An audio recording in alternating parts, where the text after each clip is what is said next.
Welcome to Read Between the Lines, a book podcast. I am your host, Molly Southgate, and today I'm interviewing... Kat Leyh. Hi, Kat.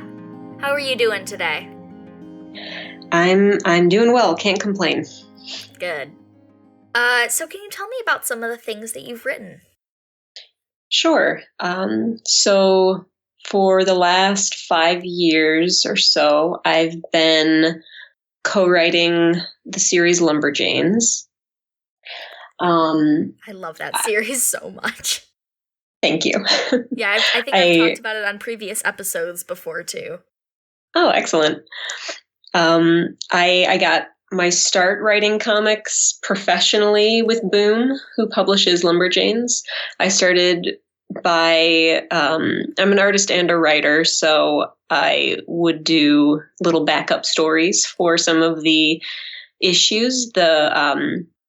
The backup stories are the little short comics that they'll have at the end of some Boom series. There'll be little extra comics, usually about 2 to 6 pages, and they'll be done by all sorts of different writers and artists. And so I got started making some of those. Sometimes I just drew them. Sometimes I wrote them and drew them. Sometimes I just wrote them.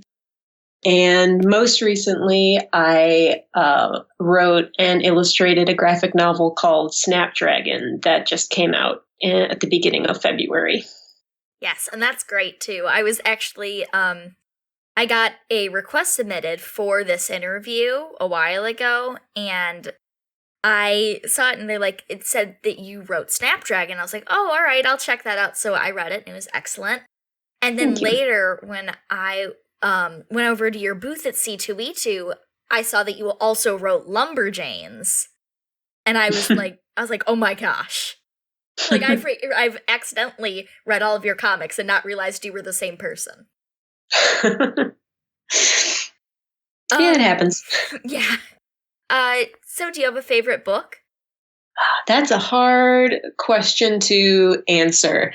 I love to read. I have loved to read my entire life. My favorite author is probably Terry Pratchett, and he wrote a book called Good Omens along with, he co-wrote it with Neil Gaiman. Yes. And I'd have to pick that one. I also really love his Discworld series, which is 40 plus books. So yeah, any one of those favorite books. Yeah, exactly. Yeah. Do you like the Good Omens series?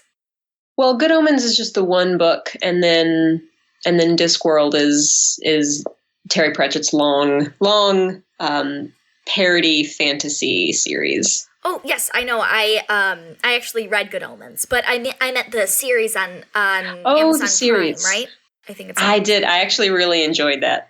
Yeah, it's probably my favorite adaptation so far. Agreed. I watched it, and I think I liked it more than I liked the book, and I loved the book. Yeah, they managed to update it in a few ways that I really enjoyed. Kind of bring it into the modern era. Definitely. Do you have a favorite book character? Now, this can be one that you have written, too. Oh, no. I couldn't pick my own character. It's hard for a lot of the same reasons. You know, it kind of depends on your mood, which character you are feeling the most at any given time. But again, from Discworld, I'd have to say my favorite characters are either Granny Weatherwax, surprising no one. If maybe you've read Snapdragon, that my favorite character is Granny Weatherwax. And then also Death, the character from that series. Yeah. I don't know that too much about that series, but I know a tiny bit. I know enough that I know that it's awesome. It is, yes. Granny Weatherwax is a no-nonsense witch, so... Oh, so very much like, I'm blanking on the name. Jax. Jax, yes, very much yeah, like Jax. Yeah. I have a type. Yeah, definitely. Do you have a book character that you most relate to? I know this one's another hard one. Yeah, these first few are like always for everyone. They're always confused. Yeah, I don't know. It's kind of hard to say. There are characters that I feel like I would like to relate to or like to be similar to, kind of like, you know, Granny Weatherwax or Tiffany Aching when I was younger, which is another witch from the Discworld series. And there's, that's a hard, I'm looking at my bookshelf right now. Yeah. Going through, like, all right. And this one, once again, can also be one that you've written. So if you go, I wrote this character and it literally is based off of me. Well, I will say for Lumberjanes, I am most similar to Molly. She's always been the easiest one for me to write because of her particular anxieties and self-esteem issues. I can definitely relate to, especially a lot when I was younger. So maybe Molly from Lumberjanes. I love Molly so much as well. Yeah. And my name literally is Molly. So I read it and I was like, there's never a character named Molly that's spelled, I think, yeah, her name's spelled with a Y too, right? Yeah, that's right. Yes, I was like, there's never a character with Molly spelled with a Y. It's the best. Really? Yeah, not in very many books, at least the ones that I read. I grew up with the American Girl series, and the doll that I had was Molly. So yeah, she's like the only other Molly that I know, like her and the Lumberjanes Molly. I have the Molly doll too. Oh, awesome. So have you always wanted to write comics? Hey, I haven't really. I didn't grow up reading a lot of comics at all because I didn't have really any access to them, and what I knew of comics was Archie and was 90s superhero comics, which didn't really have the visual aesthetic that I've ever been interested in. I discovered manga when I was in high school, and I enjoyed that a lot because I love action series. And the fight sequences were so cool. So I started getting into that and reading more comics. And then I learned more about American comics and found some that I liked there. And all just went from there. And I've always liked telling stories. I've never really thought of myself as a writer, but I like telling stories. So when I wanted to draw a comic, since I didn't know any writers, I decided to just come up with something myself because I was always daydreaming and thinking up stories. So I had plenty of ideas of things that I would like to draw. So I just kind of went from there as far as writing went. And then it took a few years for me to even think of myself as a writer. Like I was fully working on Lumberjanes and I was like, yeah, I'm not really a writer. It's like, no, I'm literally a writer. This is my job. Your job. Yeah. Yeah. It's funny. Yeah. Now actually the same question works for your art. Have you always wanted to draw, and more specifically draw comics? I have always, not that I've always wanted to draw, but I just always have. You know, everyone draws when they're younger, and I never stopped drawing. I just kept drawing because I enjoyed it so much. And my dad would bring home his briefcase full of scrap paper from the printer at his office, and it would have just things that needed to be shredded or things that needed to be thrown away, and I would draw on the other side, and I would just go through these thick stacks of paper and draw. And again, like I didn't read comics, but I read picture books and things. So I started drawing picture books when I was younger and coming up with stories that way. And again, when I was in high school, I realized that comics were actually pretty cool and I could do a lot with them. So that's kind of how I got into drawing them. Cool. How have you seen your art style change, and also your writing style? But I know that for a lot of artists, their art changes throughout the years. Like sometimes they have a style that they were always like stick to, and then all of a sudden they went, oh, I actually really just want to draw this separate way. Yeah, it's a tricky question, especially when artists ask that. And it's something that I thought a lot about when I was younger and trying to, everyone is always wondering what their style is or how do you come up with your style. And it's really just a matter of drawing a lot. And since some people, it depends. I certainly pulled inspiration from different artists, but just loads of different artists. I liked the way that one artist would draw hair. I would like the way another artist would draw ears, another artist drawing hands. And I would just kind of take what I liked and try to emulate it. And then I drew it so much that it slowly just kind of morphed into my own style. And so you spend time wondering when your style is going to crop up, and as long as you're drawing, it'll happen naturally after some time, lots and lots of practice. Nice. I know you kind of answered this question earlier with character you most relate to, but do you have a favorite Lumberjane? I can't say. It's like asking if I have a favorite cousin or something. It's hard to choose because I do like them all for different reasons. There's like April, I find the easiest to draw, and Molly, like I said, I find the easiest to write. And I have the hardest time writing Jen, but my co-writer Shannon kind of takes the reins with that character if I'm struggling with that. But I can't say that I have a favorite Lumberjane. All right. Where do you draw inspiration for your comics? Like, is there a specific book that you love, or like something like a show that you like to watch, and then you go, "Oh, I want to do something like this"? Sure. Yeah. I mean, I drew a lot of inspiration from things that I did when I was about the girls' age, like 12 to 14, things that I was into. I wasn't a Girl Scout, but I did go to 4-H camp. So I thought a lot about those days and tried to remember as much as I could about going to camp, or with other stories. I thought about what I was interested in when I was younger. I also think about what I'm interested in now, because it makes it a lot easier to write about something that you're already interested in. Yeah, I draw inspiration from all sorts of things, including other shows and books and things, although I try not to copy anybody, even accidentally. So this one's more of a question I just thought of about how much, because I love Lumberjanes so much. And did you have all of it figured out before you started writing? Did the two of you back and forth?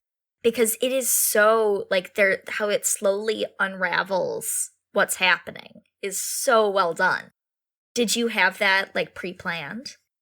So when I started writing Lumberjanes, it was at issue 18, and Shannon and we had a big brainstorm, and we went over the series Bible, which is basically everything that you can possibly know about the characters and the world, and just all the details, all the background details, all the details that might not necessarily even ever make it into the series, but just things to keep in mind. And I thought a lot about it, and I did come up with some end game ideas, and I came up with my own ideas about what the forest is and what's going on with certain characters. And so there are some things that I've had figured out pretty much since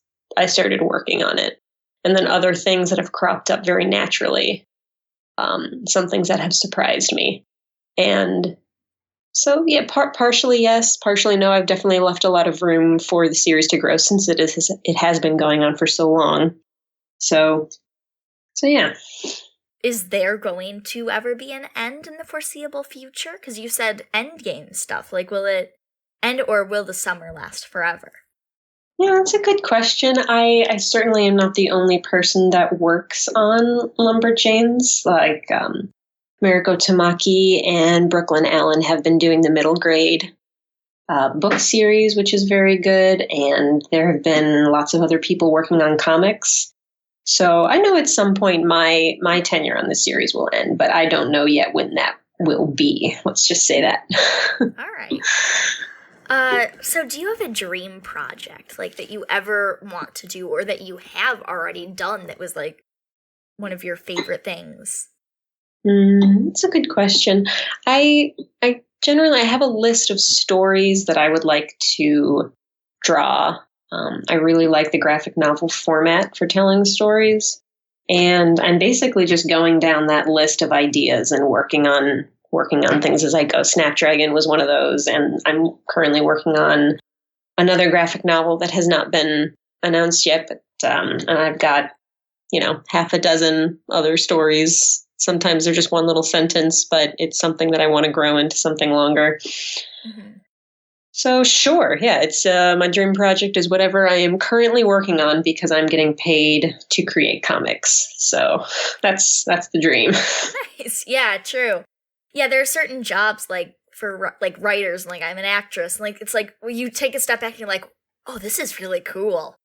Like like what I'm doing, this is the dream. Yeah, it's a good way to be. Yeah. So how long is your list? Like your list of story ideas? Uh, I've got maybe like five five things written down right now that I've talked about with my agent, and a couple of them are just one sentences, like a single sentence story idea or something that I really want to draw that needs to be fleshed out more. But and then always new ideas are always cropping up. So can you tell me a bit about the collaboration process for Lumberjanes? Like how did that really work back and forth? Because I've had other people on, and every time they answer it, it's a different way that they collaborated. Sure. So for myself and Shannon, we will have a Skype meeting, much like this interview, where we will discuss what the next story arc will be. And a story arc is 4 issues long. They're the 4 issues will get collected into a trade. So that's a story arc. And we'll talk about which characters we want to highlight, what we want to happen, what we want the tone to be, and we'll just brainstorm back and forth, share our ideas. Usually I'll have a list of things that I've thought about that I wanted to write, and Shannon will as well, and we'll go back and forth and come up with a really rough outline of a story arc, and then I will type up a storyline, a few sentences for each issue. And then once that's all been approved from the editors, then I'll go into the draft writing phase where I'll start writing the scripts, and I'll write the scripts, and then I'll send them in so that Shannon can have a pass at them, and then they go on from there to the editors and the artist and the colorist and writer and letterer, and go on from there. Nice. How often do you draw for Lumberjanes? Because I know for a lot of like there's somewhere it's like different artists for some of the different collections. Well, it hasn't. I don't know if it's been like announced. I don't know if it's like a big deal or anything. But I'm drawing an arc right now. Oh, cool. I haven't drawn any of the arcs, but I have been doing the covers since issue something like 24, I think. So I've just been doing the covers, and I haven't done interior art until now, which has been really fun. That's awesome. Yeah. So do you prefer doing covers or doing the interior art? Well, I really like storytelling, so the interior art is my favorite thing to do. It is also the most time consuming. So I wouldn't always have the time to draw the interiors as much as I would want to. Yeah, I like interiors the most, I would say, if I had to pick one over the other. Because the interiors really are an extension of the writing process. Like it's another way. Like when it's a different artist on there, do they message back and forth with you, like trying to figure out how a certain thing works, or no? I always make myself available to communicate with the different artists. Generally, I try to make my scripts as detailed as possible so that they have all the information that I have, and they go into it as prepared as they can be, because it is they don't have a whole lot of time to work on it, and there's not much room for back and forth because they have to draw it and get it out the door and get it moving on down the line. So it's not terribly collaborative with the artist for this series. Yeah. Do you have a favorite comic you've ever written? Ever written? Or drawn. They can be 2 separate things. I was very proud of the first entire arc of Lumberjanes that I wrote, which was the issues 21 to 24. It was there was an arc with some Selkies and a werewolf, and it was the first full arc that I wrote, and I was nervous about whether or not I would be able to do it when I started, and then I finished, and that felt pretty good just to be able to finish it. So I have a soft spot in my heart for that first arc that I wrote, for sure. Yeah, I can imagine. I love that arc. That one's so good. Yeah, thank you. So what kind of things do you like to read versus what kind of things do you like to write? Like, in what ways are they different or, like, similar? Mm-hmm. Well, there's some overlap. I do like lots of different stories. I love comedy. I love horror. I love fantasy and action, like sci-fi. There's lots that I like, less that I feel very confident in. Like, there's certain genres that I wouldn't necessarily write for. Like, I wouldn't consider myself a very good horror writer, but I do love a well done horror story. So it depends. I like all sorts of different stories, and some of those things I really resonate with, and those are the types of stories that I generally write. So, do you have any rituals around your writing? Like, when you sit down, do you have to be in a certain environment to write? Well, I have my daily routine. I like to stick to that. It helps me get into my work mindset. I'll usually start the day with breakfast. I'll watch like an episode of something, and then I'll start writing, because it's my least favorite part of the creative process. So I'll try to get that done first, get it done when the sun is up, get that out of the way, and then the rest of the day, once I have my pages written, usually I'll write like 4 pages a day, and then I'll take a break, and then I'll draw for the rest of the day. So that's generally how I work. So, do you have any advice for young writers and artists? Well, definitely keep at it. No one is great at this right off the bat, and it's really easy to get discouraged. Especially, I don't know how I would feel about my art if I'd had social media when I was growing up. People weren't posting their art online when I was growing up. So you basically you had, your close friends, maybe your family members would see your art and give you feedback, and you didn't have people that you don't know maybe dropping in and being mean in the comments. So I feel like it might be easier to get discouraged these days, but it is nice to be able to look back and say, oh, this is how far I've come. Yeah. So keep at it. Keep working. You're going to be amazed at how much you grow if you continue working, and you try not to let people get you down. And maybe if you like, find collaborators, find people that you trust to share your art with, and you can share back and forth, and you can encourage each other. Sometimes that's a big help as well. Just find your people. That's useful. And I also see that theme more in your books too, like in Lumberjanes, they literally are a tribe. And in not a tribe necessarily, but like a troop. And in like Snapdragon, that's about finding your people. And yeah, it's an important theme to me. It's something that I've thought about a lot. I moved around a lot growing up, so I was always looking for my people. And I got better at it the more I moved. I could start recognizing the people that I was gonna get on with quicker. So it's a good thing to have in your life, especially these days.